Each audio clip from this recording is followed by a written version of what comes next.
Hi friends, మా videos చూసి ఆదరిస్తున్న వారందరికీ ధన్యవాదములు. ఈరోజు వీడియో ఆదికాండము 25వ అధ్యాయము, అబ్రహాము మరణం మరియు ఏశావు యాకోబుల జననం. సారా మరణించిన తరువాత అబ్రహాము కెతూరా అనే మరియొక భార్యను చేసుకున్నాడు. ఆమె అతనికి జిమ్రాను, యోక్షాను, మేదాను, మిద్యాను, ఇష్పాకు, షువాహు అనే కొడుకులను కనెను. వీరి ద్వారా అనేక జనములు ఏర్పడ్డాయి. అబ్రహాము తన పిల్లలందరినీ ప్రేమించెను. అయినప్పటికీ తన సమస్త ఆస్తిని ఇస్సాకు కొరకు విడిచెను. తన ఉపపత్నుల కుమారులకు కానుకలు ఇచ్చి వారిని ఇస్సాకు నుండి దూరంగా తూర్పు దేశముల వైపు పంపెను. అబ్రహాము తన జీవితం నిండుగా జీవించి 175 సంవత్సరములు బ్రతికెను. ఆయన శాంతిగా మరణించెను. అతని కుమారులైన ఇస్సాకు, ఇష్మాయేలు ఇద్దరూ కలిసి అతన్ని మక్పేలా గుహలో తన భార్య సారాకు పక్కన సమాధి చేసిరి. అబ్రహాము మరణించిన తరువాత దేవుడు ఇస్సాకును ఆశీర్వదించెను.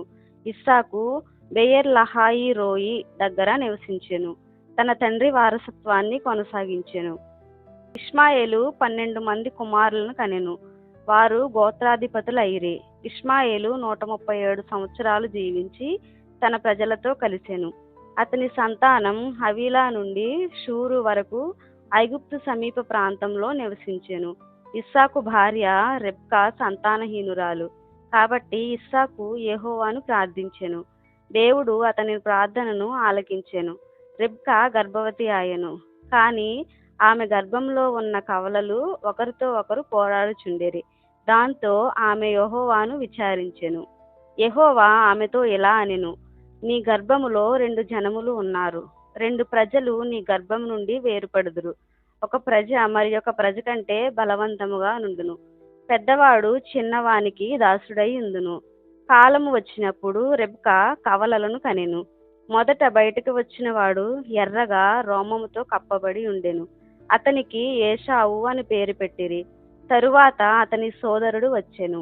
అతడు ఏశావు కాలి మడమ పట్టుకొని ఉండెను. కాబట్టి అతనికి యాకోబు అని పేరు పెట్టిరి. ఏశావు వేటలో నిపుణుడైనవాడు. బయలుదేశమున నివసించెను.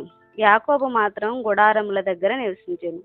ఇస్సాకు ఏశావును ప్రేమించెను, ఎందుకంటే అతడు వేట మాంసమును ఇష్టపడెను.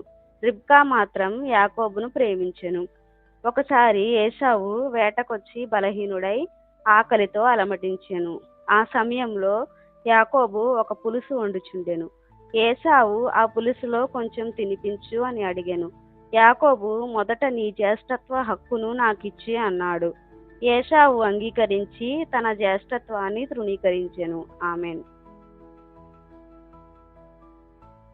మా వీడియోస్ కనుక మీకు నచ్చినట్లయితే లైక్, షేర్ అండ్ సబ్స్క్రైబ్ చేయండి.